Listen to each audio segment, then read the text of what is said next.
India news देख रहे हैं आप। मैं हूं आपके साथ माधुरी शर्मा और आपको सीधे लिए चलते हैं भाजपा प्रदेश कार्यालय, जहां पर प्रेस कॉन्फ्रेंस कर रहे हैं प्रदेश अध्यक्ष मदन राठौड़। क्या कुछ कह रहे हैं, सुनते हैं। प्रसिद्ध कवि बंकिम चंद्र चटर्जी ने इस गीत को तैयार किया था और सम्माननीय रविंद्रनाथ टैगोर जी ने इस गीत को पहली बार गाया था। यह गीत हमारा राष्ट्रगीत बना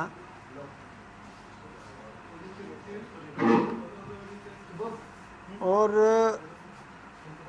पूरे हिंदुस्तान में इसको बहुत महत्व दिया गया।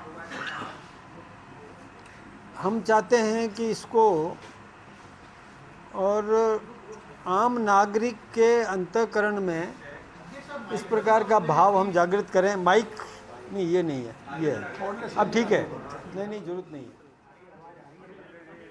रहने दो।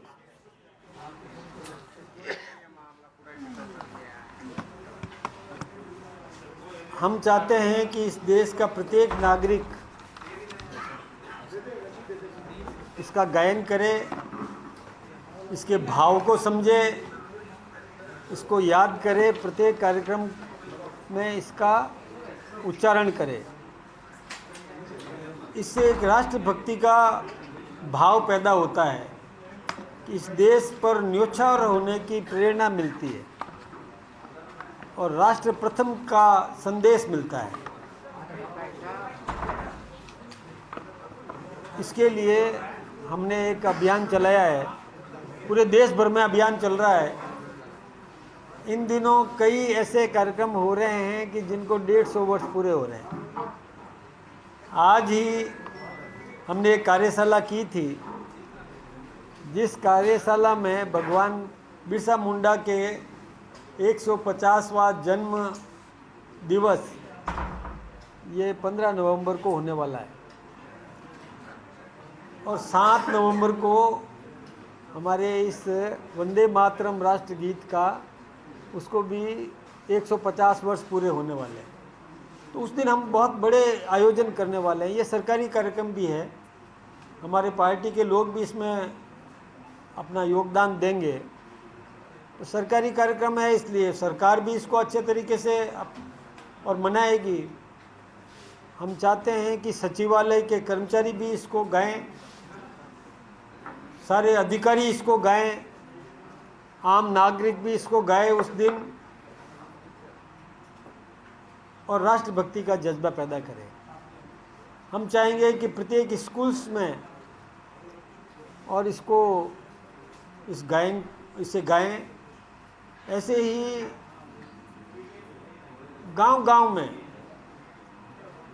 हर नगर के अंदर, और इसको हम और आम नागरिक का गीत बनाकर आम नागरिक का योगदान लेते हुए, सहयोग लेते हुए और इसको हम आमंत्रित करेंगे।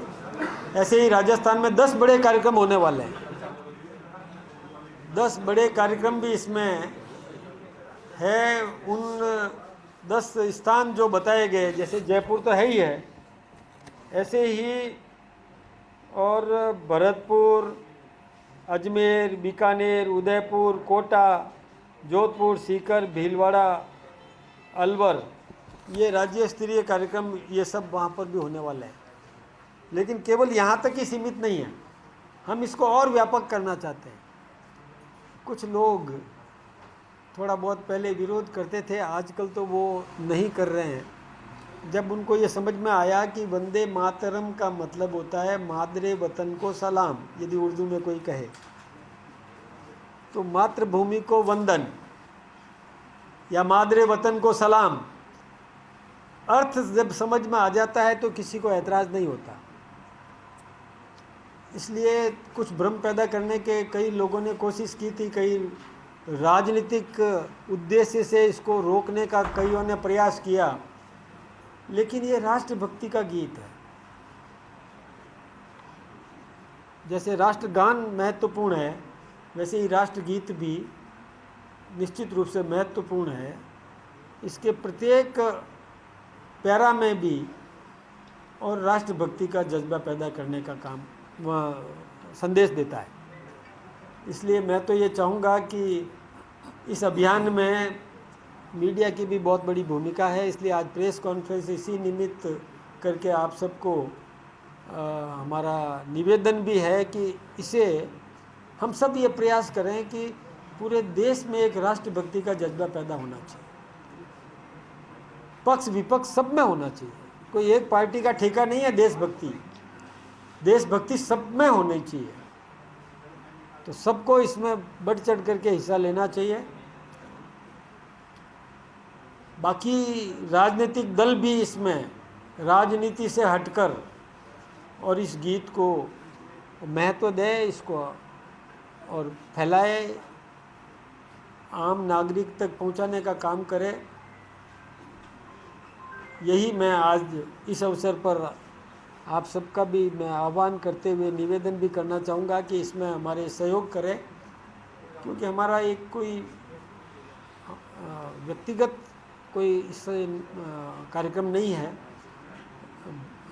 काम हम कर रहे हैं, भाव हमारे हैं, लेकिन ये राष्ट्रीय कार्यक्रम है। इसमें सरकार भी सहयोग करे, गैर सरकारी संस्थाएं भी सहयोग करें। इस देश के प्रत्येक नागरिक को इसमें हिस्सा लेना चाहिए और ये एक आह्वान बनना चाहिए, तभी जाकर के और आम नागरिक में राष्ट्रभक्ति का जज्बा पैदा कर सकेंगे। आप सबका बहुत बहुत धन्यवाद। वैसे बिरसा मुंडा जयंती आप लोग बना रहे हो, कांग्रेस की आरोप लगा रही है कि आदिवासियों की याद आ रही है, इसलिए वोट बैंक की साधने के लिए उनके लिए इस तरह कार्यक्रम निकली जा रही है। देखिए, जनजाति क्षेत्र के अंदर जो हमारे भाई निवास करते हैं, उनके उत्थान के लिए सबसे पहले यदि किसी ने चिंता की है तो हमारी पार्टी ने की है। आज याद नहीं आई हमको, याद हमारे अंतःकरण में बचपन से है, प्रारंभ से ही है, हमारे संस्कारों में है। मैं आपको ये निवेदन करना चाहूँगा कि जनजाति विकास मंत्रालय भी हमारी केंद्र की सरकार ने प्रारंभ किया था।